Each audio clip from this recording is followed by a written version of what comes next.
So we are live at Hangcon, and I have a whole table of special guests. So we got Mr. Tony from Random Adventures 2.0, Blackie Thomas, Mr. Hammock Mountain, and Digging the Dirt down there on the end. So you guys might have to squeeze in a little bit. Shoot on in a little bit. And we'll talk loud as we can. Hopefully we'll have some conversation going on here, and Greg's going to feed us some questions as soon as they come in. But you guys having a good time so far? Yep. Yeah, Absolutely. Yeah. So I know this is your second trip, right? Second time, yeah. Your second trip, and second time too? Yeah. That's your first time, and your first My time, first Blackie? time down here, yeah. So this is my third time here, and I know I've enjoyed it every year. So real quick, how far travel did you go? From PA, it was 17 hours. Woo, Yeah. 17 hours. And Blackie, you were 5.5 hours. 5.5 hours? What about 11 and a half hours. 11 and a half? 20 minutes. 20 minutes. Hoorah. I thought We know where the hot showers are. Yeah, I thought I was close. But Paul down there, he was 20 minutes away. So we were what, a little over an hour and a half? About an hour and a half. About an hour and a half. So yeah, it was not a bad trip for me, but these other fellas, they had to travel a good bit to get here. So and I know that you've been making videos along the way, right? Yeah. I did a Buc-ee's video, and then got down here the next day, and then I found a really great meat market, very close. Hart's Meat Market, and just amazing meats. Went in there and did a video of that. Right. So. And I know a couple of you guys went down there and got some. Oh yeah, we went today. Yeah, I just had a rib. Tony just cooked it up. Yeah. So I walk into their camp earlier, and they've got a full-size barbecue grill sitting there. So Well, you got to have your priorities set. Yeah. exactly yeah. right. You know, I thought me and Sarah were glamping when we had our tent set up. And we had our little gas stove there. But on the Scodel, so how many? We got some people watching so far. Yeah. Okay. Cool. 25 people right now. 25 Okay. right now. Nice. So yeah, if you're keeping an eye on it too, you guys if we have any questions pop up, let me know. So I know that like my first time here, I didn't really know what to expect because I watched a couple of videos on it, but I didn't really know what to expect. Like what were you guys thinking like for the first time? Were you I was nervous. Just First time nervous? coming. Yeah. Yeah. I'm an introvert, so right? big groups and stuff. But everybody here's so friendly. Yeah. They make you feel welcome. Right. It's awesome. I know my first time here, I think my first time I was by myself. No, I wasn't. My buddy Ken and some of those guys were here. But I was on the fence of whether or not I wanted to come. Right. Because it's a big group of people. I didn't know anybody hardly. And I was just like, And when you're hammock camping, you're a little bit more exposed. yes, Right. Yeah. absolutely. So, especially when you go to a campground, not something like this, but you go to a campground, and you swing your hammock up, and there's everybody's kid, everybody's dog, everybody's sticking their head under your tent going, what's in here? Yeah. You know, it just, I've had that fun. There's always a dog running around sniffing. Oh, yeah. Yeah, what it made, I mean, last year was my first year, but even before I came down here, I watched your video. Right. Because Yeah. subscribers were saying, "Oh, you ought to check out Hangcon." I said, Yeah. "What's Hangcon?" I thought Yeah. they were spelling it wrong. Right. And then I watched your video, and then it kind of gave me a perspective of what to Right. expect, and then it was good. So we had a lady stop me today and said that she had watched my video from last year, and that's the reason that she came this year. And she's from, I think it was Manhattan. Oh wow. Yeah, I met her. And I was Yes. just blown away by that. You know, that is just neat to know that we're kind of reaching out there and getting other people involved. I mean, that's really what it's all about. To make, like for us to make the YouTube videos and stuff, is that my whole goal is to try to get other people involved and educate them. And like my channel, my motto or whatever you call it for the channel is entertain, inspire, and instruct. And so if I can entertain them, maybe I can inspire them to go do something. And if I can inspire them to go do something, maybe I can teach them a little something that's going to help them do a little better, you know. So that's the whole goal. It's a golden age in the fact that when I started, Yeah. the only stuff you read about in hammocks was either, you know, something for the backyard, a macrame hammock or whatever, or the military issue jungle hammock. Which sucks. Trust me. I have one somebody gave me, and I want to test it out, but I'm so scared. Don't do it. Hippie is all get out. Yeah. But I was living in lower Alabama where you had the mosquitoes and the snakes. The Oh, ground yeah. moves, Right. you know, and so So getting you up had- off the ground. You had to get off the ground if you're going to sleep. And so I got into hammocks in the 70s. Wow. It was finding a hammock. In fact, I went to the surplus store and got a parachute and made a hammock. And then I discovered the mesh hammock and carried that forever. Those were used in Vietnam. I slept in those, did everything. But hammock was a summer type thing. Yeah. Early fall. And it was only later when I started getting into the hammock where you got more seasonal, you know, Yeah. and figured out how to run it in the winter. My record for me is I've been able to go down to 4 degrees in a one-wind hammock with 2 underquilts underneath it and a big top quilt on it. So 4 degrees is my record, Yeah. you know, for me. I think my record is probably not last Hangcon here, but the Hangcon before. And I think it got 26 degrees that night. And I was lucky that I won that Jack's or Better overquilt that night. I was sitting at the table up there praying to win a blanket. And when they called my number, I was like, I know I'm getting a underquilt right now. And I walked up there and picked one up, and then my buddy Ken Barrett was sitting at the table. I'm like, sorry, you're out of luck. You're not getting under this blanket with me. I'm sorry. But yeah, that was probably close to.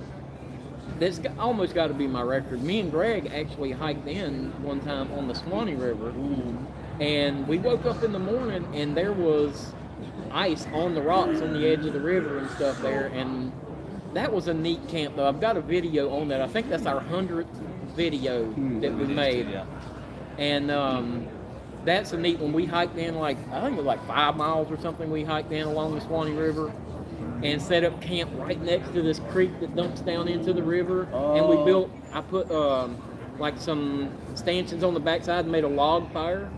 A long fire. That in theory that was cool, but we had our hammocks or our tarp set up in a V, and that smoke kept rolling around. It was choking us to death, but we didn't freeze to death at least. Well, the secret to that is you put something on the far side of the fire to catch heat. Right. Not so much to reflect it at you, but to be heated up so there's a column of air going up. Right. So it Pulls that smoke off. Yeah. And you shift it that way. I did a video when we went down to 22 with me and a friend Roger, and I took one of the emergency space runners. I put that I rip it into a 2/3, 1/3 piece, and I put the 1/3 on the far side of the fire, sand along the bottom, and a couple of sticks to be like this, like that. Right. And then I set my hammock very low to the ground, and I raked a big old pile of leaves underneath me. So when I lay it in it, when you're in that curve of that hammock, you can't help but generate heat, and that's going to radiate out. That's the reason you always feel cold in the center of your back, because that's the air column coming up and splitting and going around as the heat rises. It's sucking cold air. Well, if you put a pile of leaves there, that's what an underquilt's doing. You stop that convection. Yeah. Right. And so I put the leaves, set it up, and I put a little bitty tarp angling out, and I had to get down on my knees to get into this. But I set up a fire. I had a heat reflector on the other side, and I had no smoke. Of course, you put your firewood at your head. Yeah. So when you wake up, you don't got to get up. Yeah, so you just feed it right from there. You know, I did good. Roger, in his hammock, was 12 feet from the fire. He didn't do so hot, you know.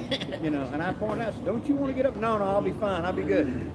Hoorah, brother. Go for it. You want an education. AJ, you can come in here, or come around here, or we'll see if we can squeeze you in here somewhere. I mean, I tend to be like the only one not wearing green right now. How's it going, guys? AJ's the man. He's one of the people that put this whole thing together, right? I am. Yeah, so we've got this year, we've slated a lot more people to feed than we have any other year for tonight, and our numbers are they're still continuing to rise, and we got plenty of people coming in. We still got plenty of trees, so Very yeah. Cool. So, how long have you guys been doing Hangcon? So Hangcon, the event has been going on for about 15 years. Paul and I have been doing it for the last 5. Right. Okay. Very, very cool. Well, yeah, we thought we'd just sit here and do us a little live stream and Get some more people involved, and I appreciate you stopping by here and talking with us. Oh, absolutely. I'm so glad to have you all here. Well, thank you so much. Thank you. Thanks, AJ. AJ was nice enough to actually come to Wild Camp, and he actually taught a class for us at Wild Camp, so that was cool. We got any questions or anything? Moodier's wanting Kalaki to tell the story how he got 2 holes in his hat. Okay, in a nutshell, I was at some place, we'd had water rise up, and I turned to look, and like me to him, there was a moccasin in the bush. Yeah. Oh my And gosh. so you do this, and that's what that hole and that hole is. That's the thing. Oh, Good gracious. That's how I got 2 holes in the hat. That's one of the big advantages of a big hat. You can do that and get out of the way. Talk about the nick of time. Well, you don't think about snakes being up in Right. the bush. We're looking on the ground. Moccasins, though, for sure. They will come up in Climb up the in the yopons or whatever. That's down right. here south, you got thick brush. And they get up there and you turn around and you're eye level. Yes. And a coiled up snake looking at you and like, uh-oh. You know, and yes, he may leave you alone. Then again, hello. But exactly. You know. Now, me and my dad and my brothers went one time out to the Panhandle somewhere, the Dead Lakes, Yeah. and we went fishing up there, and we had 2 boats, and it was me and my dad in one boat and 2 of my brothers in another boat, and we figured out why they called them the Dead Lakes, because we didn't catch nothing the whole weekend we were up there, but my brothers had gone off to the other side of the lake, and we heard them cramming and banging, and they, in a little while, they come running back over there, and my brother Gene was white as a sheet, and they had bumped the cypress tree, and a moccasin fell in the boat, and Gene beat him with that paddle, and it's a good thing that they didn't have a shotgun in that boat, because they'd have swam back over to me, I know for sure. But yeah, I've had a couple close calls. I actually had a moccasin try to swim up or climb up on the edge of my kayak one time while I was kayaking. See him swimming across, come right at Yep. you. I was in my Hennessy hammock and didn't have my tarp on. Because it's a beautiful night and I want to just look at the stars and went to sleep. And sometimes when you're in a hammock you get that feeling maybe it's a little extra wind or something. You know, there's that motion that don't fit. Yeah. But I didn't. I'm thinking it's wind. You know, and I'm in my mind it's my tarp. Yeah. And suddenly it dawned on me, wait a minute, you didn't put your damn tarp up. And I opened my eyes and I had a big boa constrictor crawling on the ridge line. Oh, wow. Across the top. He went from one tree across the top of the Hennessy, which Keep on going. enclosed mosquito net. So I'm looking up, he's about that Oh, far my away, goodness. and I'm looking at his belly going, okay, is he poisonous? Doesn't Yeah. matter, he's going on his own. Quiet. Close your eyes. Yeah, just Close your eyes. stay still. Let it go. This is boa constrictor. I don't care if you rock the hammock. Yeah, Just keep Go going. ahead. Just keep going.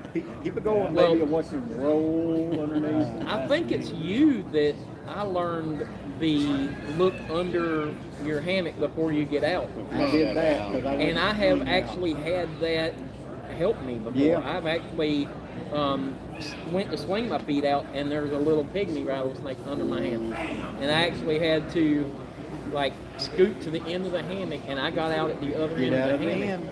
end. But you know, a lot of times I'm barefoot when I'm out in the woods camping, and I know it's bad. Don't do as I do. I know I'll get a bunch of hate for that. Carry a little speed.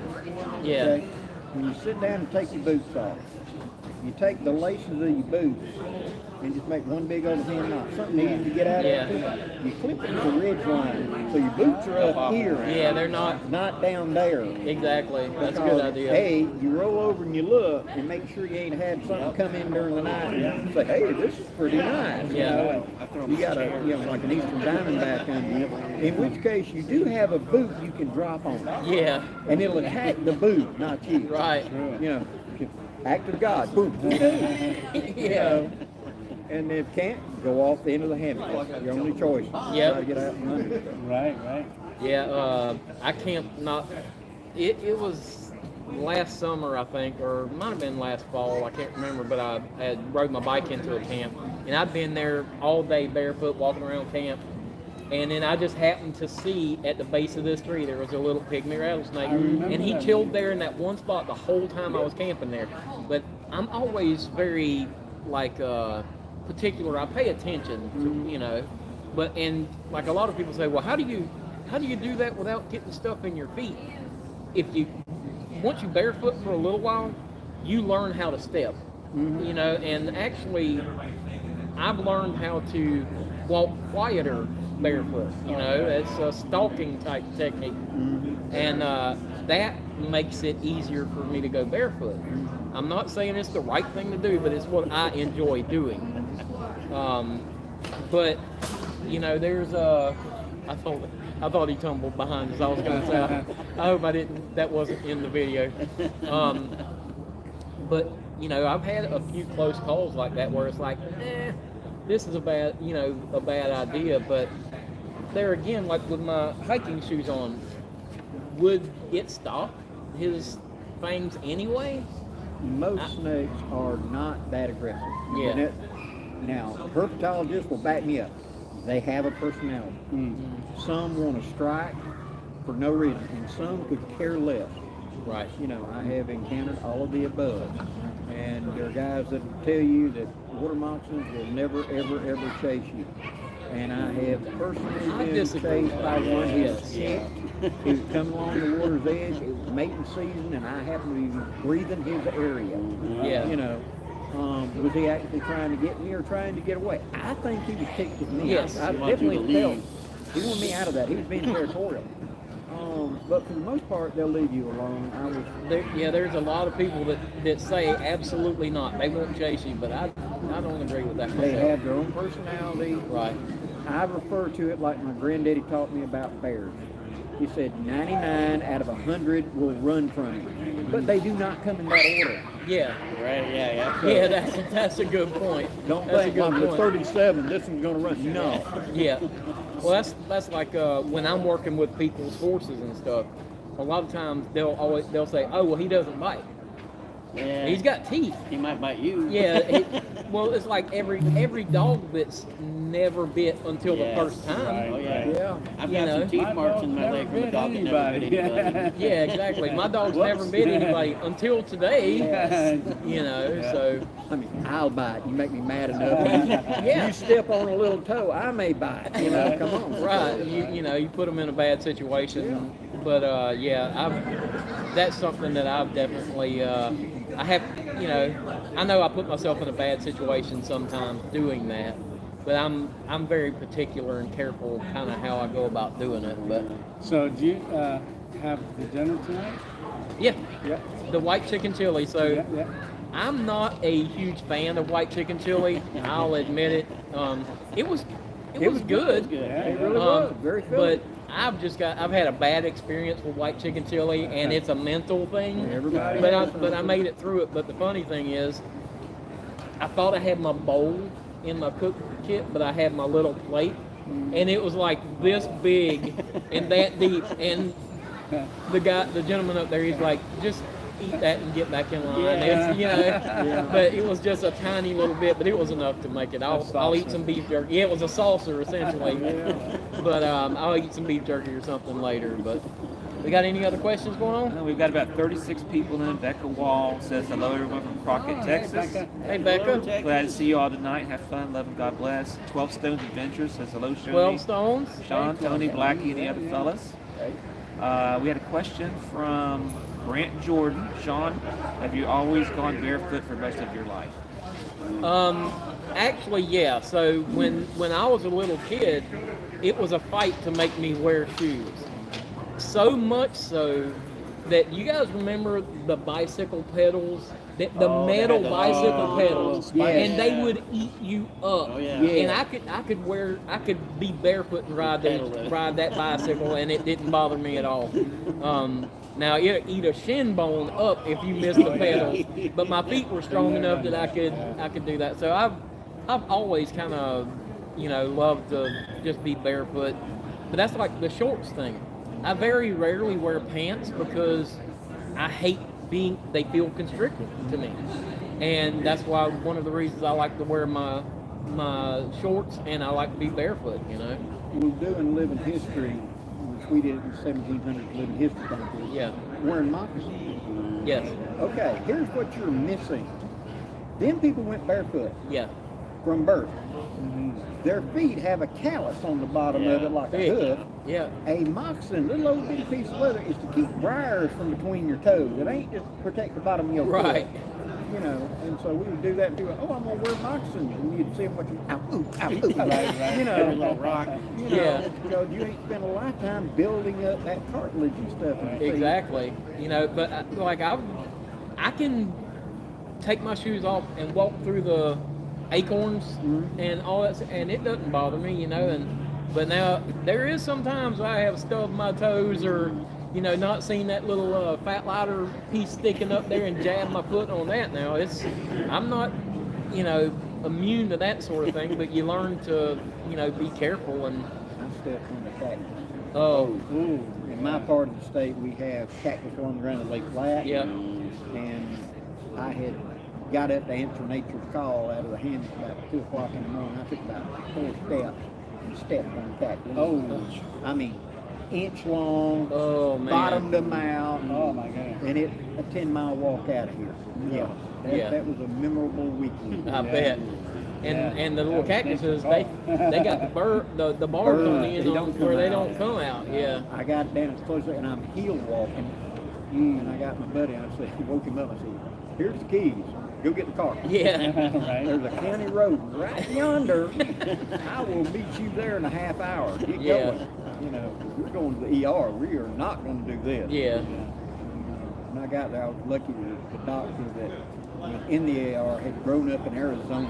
And Yeah. they have a Knew what he was- hollow needle for something else, and he knew you could line it up and shove it and take them and then get Oh, the barbs man. out. And so he just put it up there, lined it up, pushed it in, and he got them all out of me.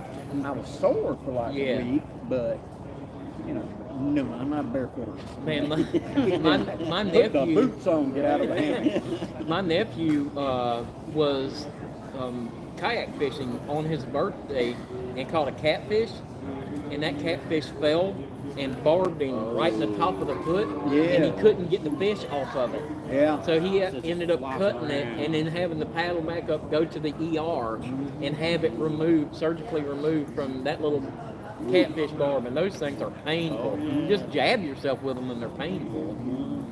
But Sean, I'm opposite you when it comes to being barefoot. yeah, When I was a kid, I never wore shoes. right. And I was playing in a freshly plowed field. And there was a clothes hanger in there. And I stepped on it and went up to Oh. my foot. Yeah. That'll So- scare you. Ever since then, I have to have something on my feet. Yeah.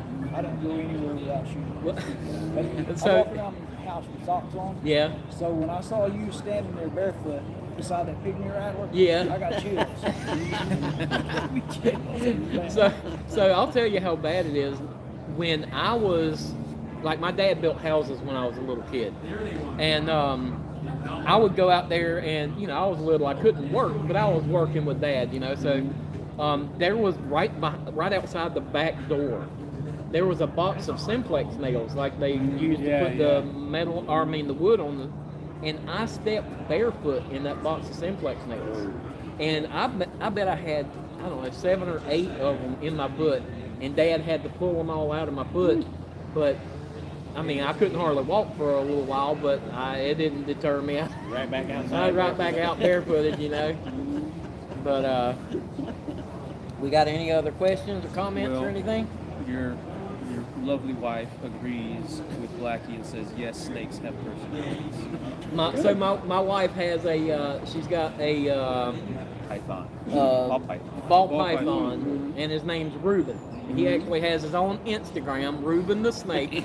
And so I didn't think look him up. I didn't think that snakes had personalities and stuff. You don't, I never really thought. I've never owned or had a snake, but that snake really does. And I'll tell you another thing. That snake, like they say that they don't climb, like ball pythons don't climb and explore that is BS. He wants to get up high and crawl around. And the neat thing is, anything you change in there, if you put something new in there, he's going to immediately come out there and check it out. See what it is. He's so curious. They're smart. But she can be sitting there, and she'll take him out, and she'll be doing something on the computer, and he'll just chill right there beside her. He'll get right along the edge of the computer, but he'll just chill right there, right beside her, and hang I had a pet out. snake who used to sleep with me. Yeah. When I was a kid. Well, I mean, when you think about it, North American snakes don't run down anything. Yeah, They're an ambush predator. right. So they have to be super observant to see, like, okay, all the mice are going down that way. Okay, Right. got it. And know to position themselves. And etc. They have to be very observant. They have to be very intelligent. Yeah. They've got to be very empathetic to realize, that they got to be just neutral, because if that mouse looks up and feels that I'm looking at you, boy. Yeah. Right. They're not going to come in range. So Right. you watch a lot of times wild snake, and here will come a chipmunk or something and walk right up to it. Yeah. Like, can you not see the Exactly. 5-foot diamondback? You are on the menu. Or the remember? rabbit Right. that's attacking the snake. Yeah. It's going back Oh, they'll after go the after- snake. yeah. Yeah. They will It's- flat short eat them up. Goat, They're- pig, yeah. they'll eat snake. They're We've got our top comment of the night so Uh-oh. far. Matt Barwick says, the Mount Rushmore of camping and bushcraft right here. there we go. That's good. Yeah, I- Definitely a mound of something. it's a mound of something for sure. That's pretty cool. I wish that I had been able to get Shug. You got China? Oh, is Shug over there? Oh yeah, he's over there. And Dave over there too? No days you can't. Is he? Oh yeah, he's sitting. But there's yeah. more tomorrow night. You never know. Yeah, who knows? I might be able to get him over here tomorrow night. So, I did actually get a clip earlier. Like, it wasn't long after we got here, and I ran into Shug over there and got a clip of him on my video. So, that's one of my kind of hammock heroes there. So, Shug is the guy with hammocks, and he's one of the reasons that I really got into to hammocks and stuff like that. So maybe we can get a little bit more clip of him tomorrow. But Okay, I have a question. okay. How high do you like to hang your hammock? What's your comfort I'm zone? like, when I'm sitting in it, my feet flat on the ground. Flat on the About ground. that distance, yeah. About knee down. Yep, yep. How about you? Same, maybe just slightly. Okay. How about you? Same, feet flat on the ground, only because with this side here having a stroke, Yeah. if my feet swing, Yeah. I'm too high. Gotcha. Yeah. Okay. How about you?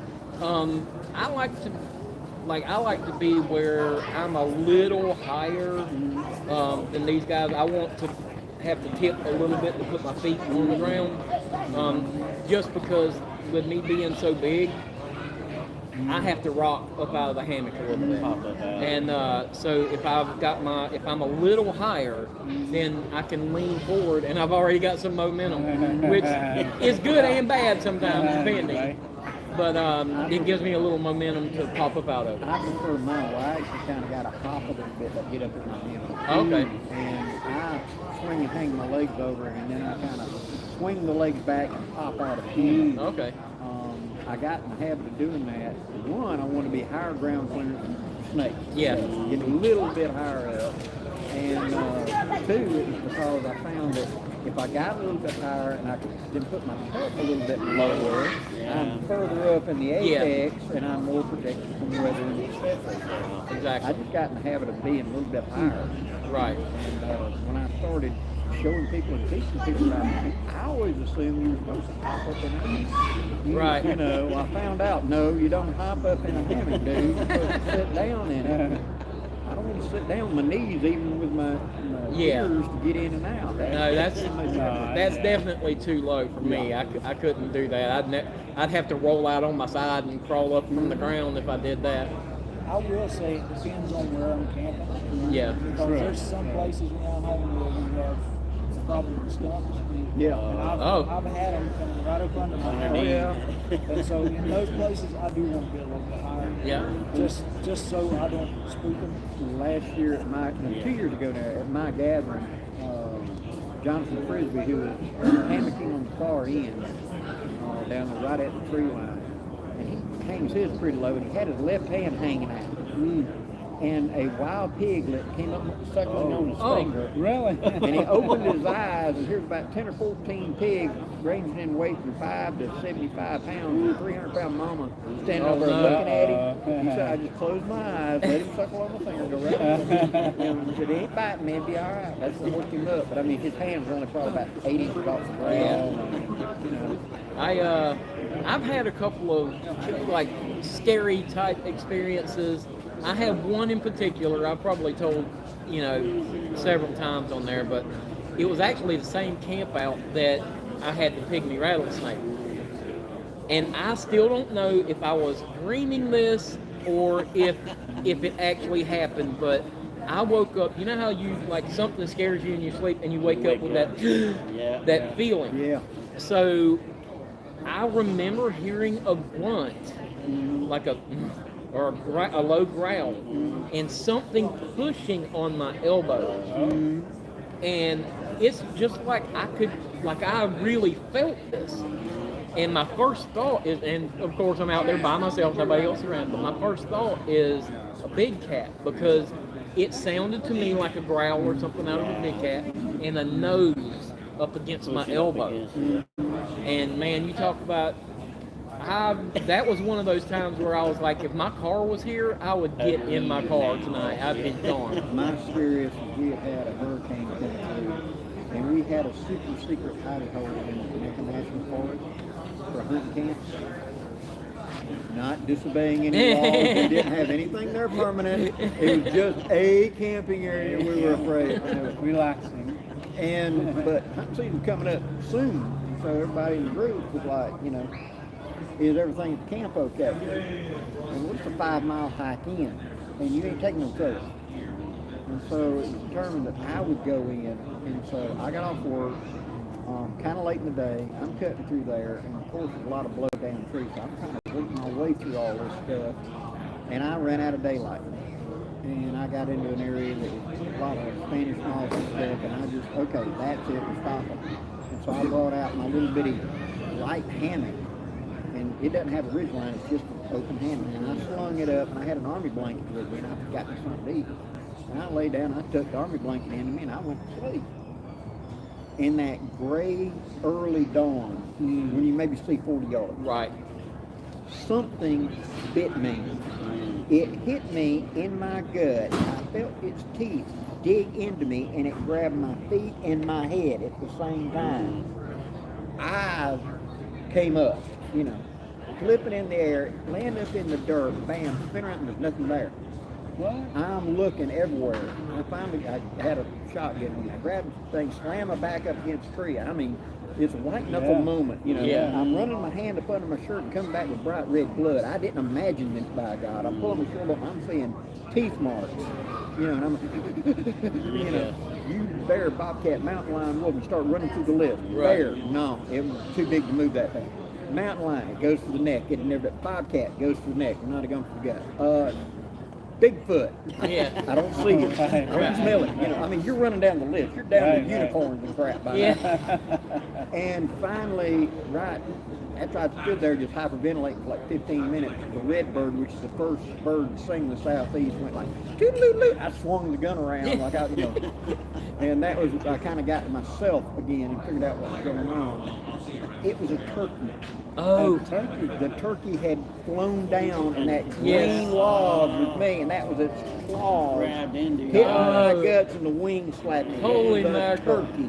Yeah. I Jeez. got bombed by a turkey. And then when I launched off, it took off, see? Yeah. And I finally found where it landed, probably 15 yards from Yeah. me. There was a snapped off weed.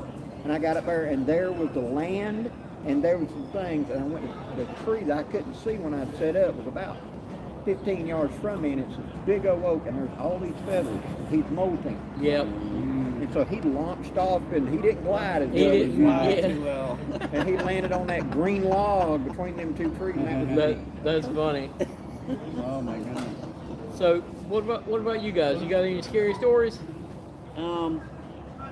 Well, I was out hiking with my brother. It's not real scary. I thought it was scary at the moment. Yeah. It was a clear night. I was in my hammock, and I sleep with earplugs in. So I hear nothing. I'm laying in bed about 15, 20 minutes, and I see a pine tree in the air doing this, shaking all over. And then my first thought is, oh my God, there's a bear climbing up Yeah. that tree or something. I popped up and looked over. It was one of our guys. He had put his hammock up on two real thin trees, Oh, no. and when he got in it, the trees still scared me to death.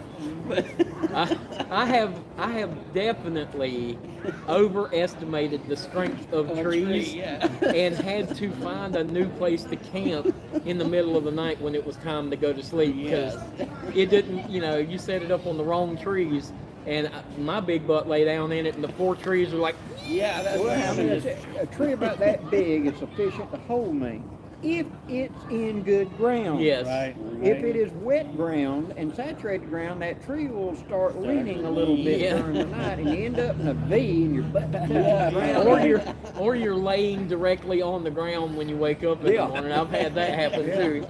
I have sat up and I woke up sitting up where my legs were crossed. I'm leaning back, like I'm in a recliner Yeah. or something, and my butt's on the ground. That's funny. Because the trees leaned in during the Yeah. night, but you were so tired you didn't Right. notice it. So you do a lot of stealth camping. Right. What, like, from your stealth camping and stuff, like, what's the one thing that you can think of that you look back on now and is like, man, that was kind of sketchy or that was kind of scary? Yeah, well, my first ever camp was at Centralia. Never been in a hammock before in my life. I got a hammock because I thought, oh, it's cheap to get out in the wood, to get started. So, and I wanted to add something to my channel. So, Snowstorm Izzy was coming up the coast. Okay. And I looked at my wife and I said, I'm going to go camping. She goes, the snowstorm's coming up the thing. I said, I know. I had no That's clue why what I I'm was going to going. do. Yeah. But I had to get to a place quick, so it was the ghost town of Centralia. Yeah, I've heard of And it. that was my first, froze to death. And you can see it in the video. We just light this stove and dehydrated meal. But I watched it the other week and I was Yeah. like, oh my goodness, I was shaking. Yeah. And then my wife was calling, what's our password for the bank accounts? She didn't think I was going to make it. So that was the scariest camp for her. And she's like, oh come no, on, if he come doesn't make on. it back. Yeah, that's funny. I've had one like that too where I was like the freezing. You've had a stroke like I had. Mhm. And we were trying to figure out my memory, and me and my wife doing. My wife said, "Okay, tell me the names of every girlfriend you've ever had." I think you're trying to set me Yeah, up. this is definitely a setup here. This is a setup right here. No. I'm not talking about falling that. for this. Ask me a different Yeah, question. let's play something else. Yeah, that's How funny. long have you been I had my stroke in November. Okay. November the 12th. alive? It's pretty Yeah. amazing, Got amazing super, story. Super lucky. Right.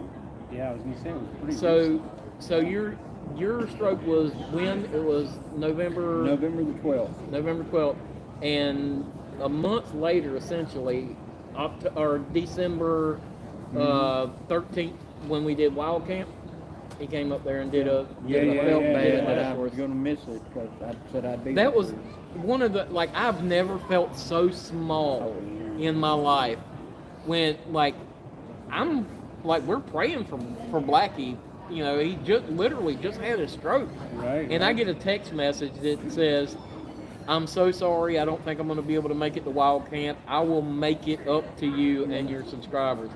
And I was like, that's the last thing I'm thinking about. But, Blackie's thinking that he needs to make it up to us, And I was just, like, I felt that big when he told me that. And I was like, golly. But it was pretty amazing to think about that within a month you were able to make that cool. trip. When And I had mine and them getting the clot, restoring function, when they got me back to ICU, immediately as soon as I became conscious, I'm doing all the dexterity things. yeah.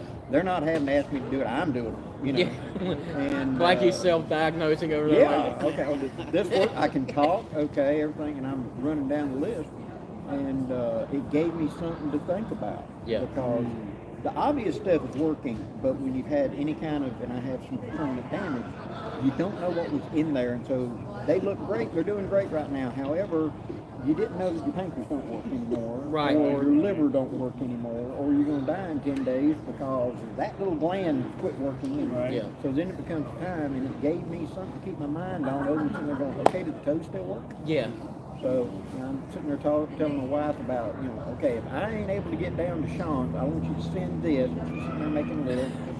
Because it gave me something to focus Yeah. on. I mean, Yeah. you got No, nothing to do. I You don't feel Yeah. you don't feel any physical bad, but you realize that something big did happen. Yeah, exactly, and that is a big thing. It could be devastating. I know you've had some like more drastic effects from it, Yeah, I lost all movement on my right side. I got to the and you've done hospital. a lot of rehab to get Yeah. where you're at. So this hand is my non-dominant hand, which is now my dominant hand.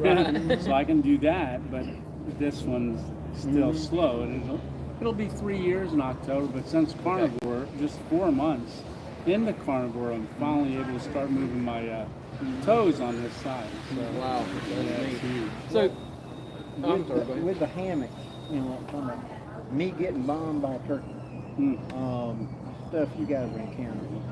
When you're going to be a hammock camper, yeah, you're taking into consideration, you're kind of a little bit more exposed than Yes. others do. You can't hide in a tent.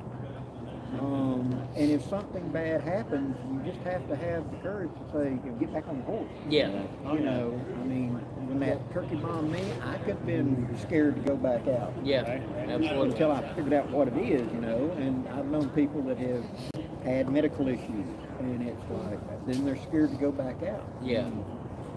To Well, me, and it's get out there and keep going. I could see the other side of that though. I could see the fear aspect of it kind of might want to take control. Like, man, what if I'm out there by myself and this happens, and but ultimately you got to do what you love, and I've told my wife this, if something happens and I'm out there and I kick the bucket while I'm out there, I'm doing what I love to do. Exactly. So I mean, Yeah. don't feel too bad for me, Now, if I get eaten by a bear, Yeah, that's a little rough. you might think, well, I feel bad for Sean for getting eaten by The that last bear. 5 But minutes there was pretty Yeah, rough. yeah, that last, he was enjoying it up until he wasn't. Yeah, but I'm gonna be the biggest bout of indigestion that Yeah. Right. Yeah. Yeah. Well, we were joking earlier. I was talking about running to the store, and somebody's like, "Hey, you might not want to run." I'm like, "I'm not running anywhere." Because I've even thought about that. Like, if a bear gets after me, Yeah. I'm gonna really like. What are my You're not gonna chances outrun here? bears. I mean, I'm not running anyway, so I'm gonna box that bear. Just stay in front of me because I Yeah. can't run anymore. Yeah, I used to run. Yeah, he might change his mind partway through this, and I might make it. We're going to Make do it as up. difficult as possible. Yeah. I will say at 3 a.m. when I heard that low growl right close to my hammock, Yeah.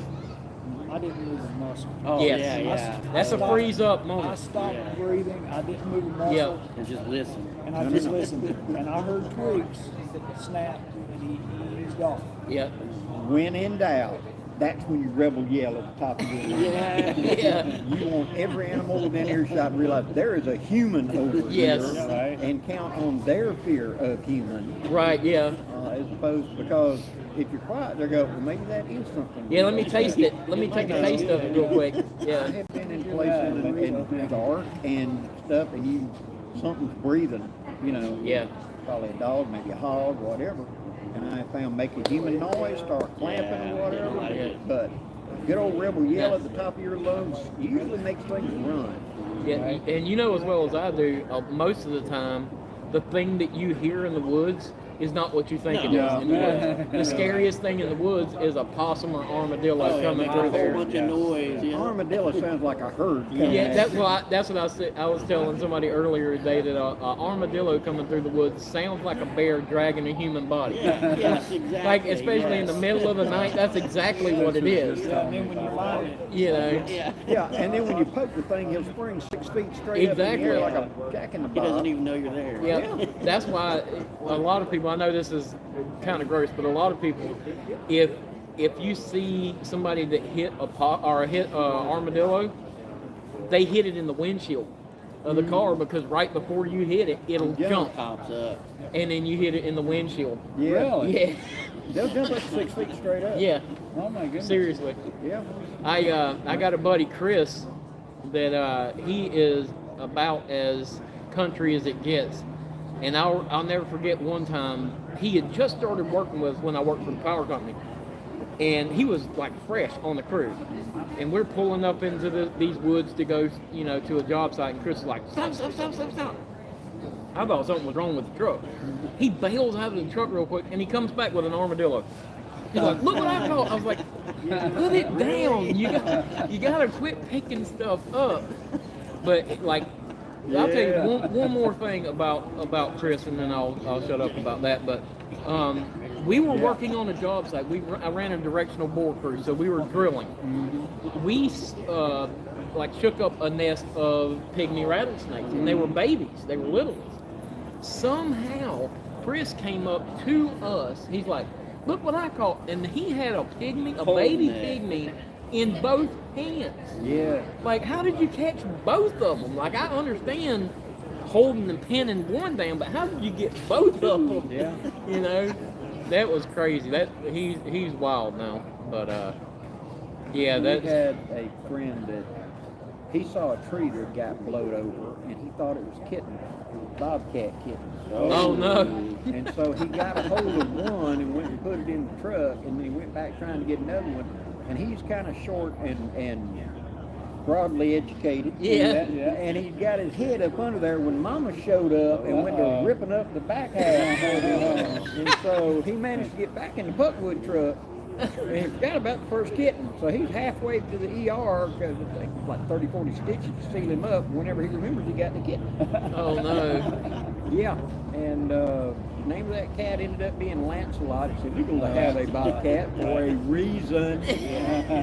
There's no such thing as a tame bobcat. It's loving, it's kind and everything. Then it eats the chihuahua one morning. Right.